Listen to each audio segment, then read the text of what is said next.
Hello and welcome everybody to Take 10. I'm Kevin McMenamin, your host with Loss Prevention Magazine. And with us today is Raul Aguilar. He's the Deputy Assistant Director for Homeland Security Investigations. Welcome, Raul. Good afternoon. Thank you for the invite. Thanks for being here. So this is our inaugural episode of Take 10.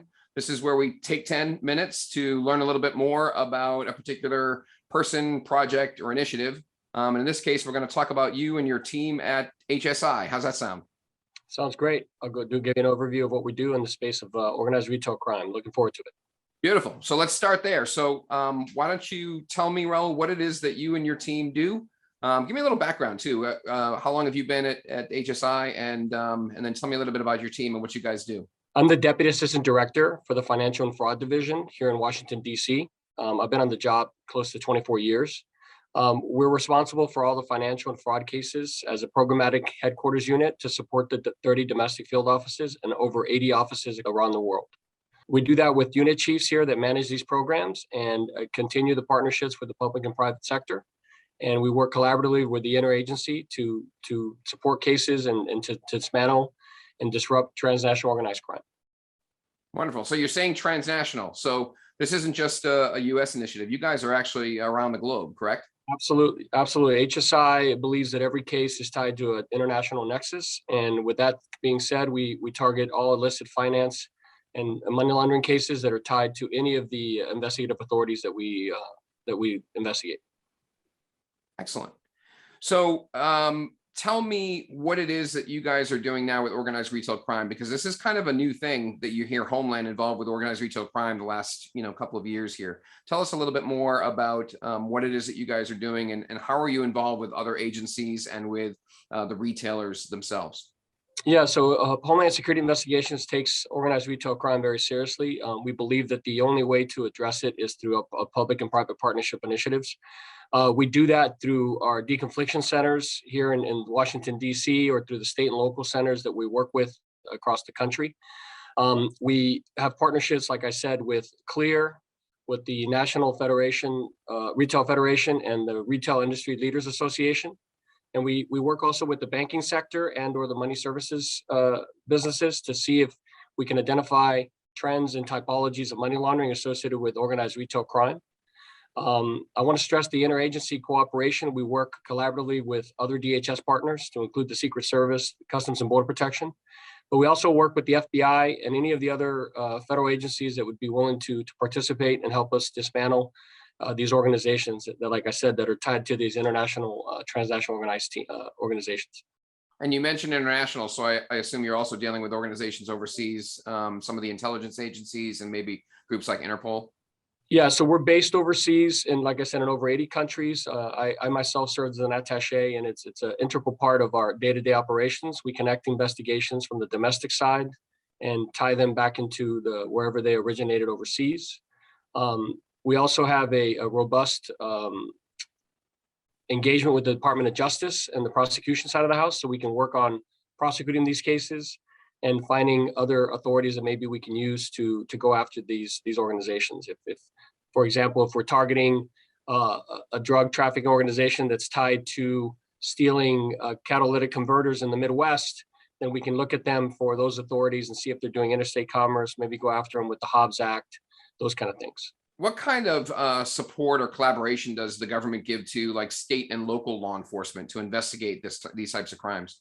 Yeah, so we're aligned with them across the country in the task forces that we've seen them established in New Mexico, the Midwest, some of the California ones.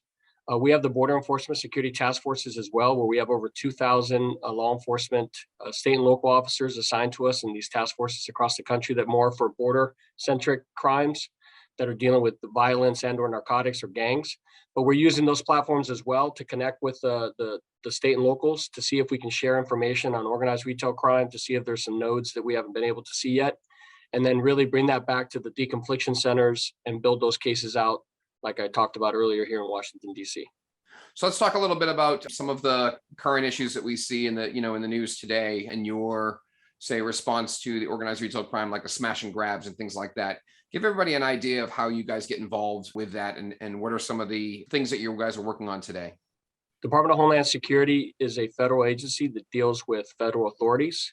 So we work hand in hand with our federal partners, and we also work with our state and locals for investigating the crimes that are brought to us in the field offices. That could be done through investigative referrals.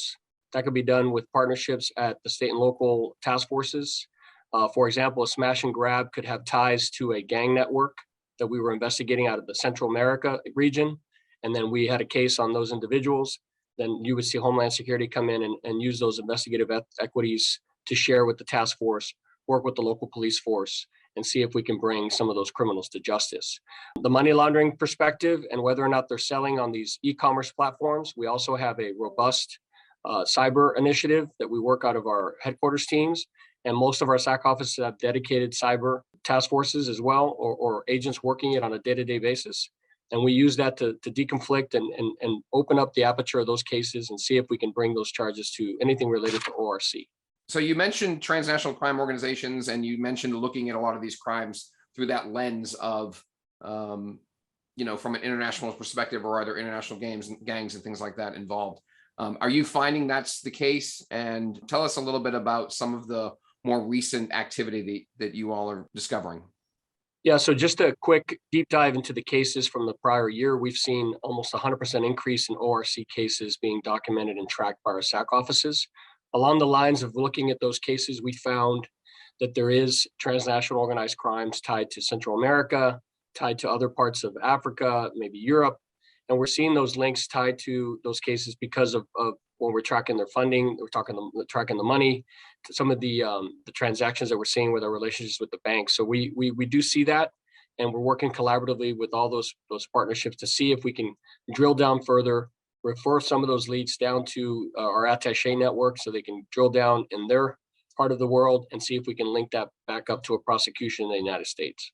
So when you're working with local law enforcement, there's a lot of these retail groups that are out there, like Clear, like the organized retail crime associations. Do you have representation in with some of those groups so that the retailers can find you and get involved with you? Yeah, so we have multiple ways. We have the Cornerstone Initiative, which is a partnership with the banks to talk about money laundering projects that we have or cases that we're presenting, and or a way for folks to get a hold of us if we're working financial cases. We use that platform at the ORC conferences that we get invited to. We recently attended the Clear conference in Orlando, where we spoke about in depth about the equities and some of the cases that we're working. In that setting, we were able to make additional contacts with the retailers. And from there, we're developing lead packages. We're working with them individually. We're referring them to our SAC offices because, like I said, we have 30 offices across the country that are the primary focal point for addressing these kind of cases. As a headquarters unit, we're more of a programmatic support team. We find them funding, we connect cases, we do deconfliction meetings, we do the meetings with the public and private sector. However, the cases are prosecuted by the great work that's done in the field. And I can't stress enough the deconfliction part of it. We believe that these are networks, these are criminal enterprises, that the more the law enforcement teams can deconflict at the state and local level, at the federal level, we'll be able to build out those cases even further and make a bigger impact across the country. Well, it's fantastic to see that you guys are out there and working and getting hands-on with the retailers, with the banks, with these different groups, because that's been the piece that's been lacking over the years has been the opportunity to collaborate and to network. And only when we work together are we going to be able to combat this type of I guess we can really say a threat to our businesses and our livelihoods. ORC has just gone off the charts for the last couple of years in particular. And to see, you all as an agency and a number of the other agencies, especially at a federal level, stepping up and putting resources towards this issue and towards this effort is just wonderful. So thank you, and thank your team for doing what you guys do every day. Now, when these retailers are out there, how can they get a hold of you if they're not part of one of these groups? Is there a place that they can reach out to, or someone they can contact? Absolutely. I'm glad you asked. So we have multiple centers of excellence that we like to call our Cyber Center, the Intellectual Property Rights Center, the SOD coordination centers that we talked about, and some of the others. But specifically, they can go to the ICE.gov website, and there's an ICE tip line, and they can report any criminal activity that they want to report. And it's a number that I can give you right now. It's 866-347-2423 from the United States.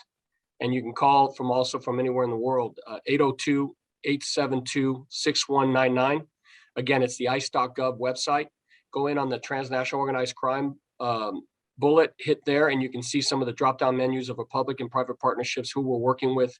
And like I said, we're trying to attack it from every one of our authorities and any one of our centers of excellence. So if it's a cyber lead, if it's done through the Intellectual Property Rights Center, which does some of the initiatives to protect the counterfeiting of any of these goods, if we get a lead that way, then we'll work it however we can work it.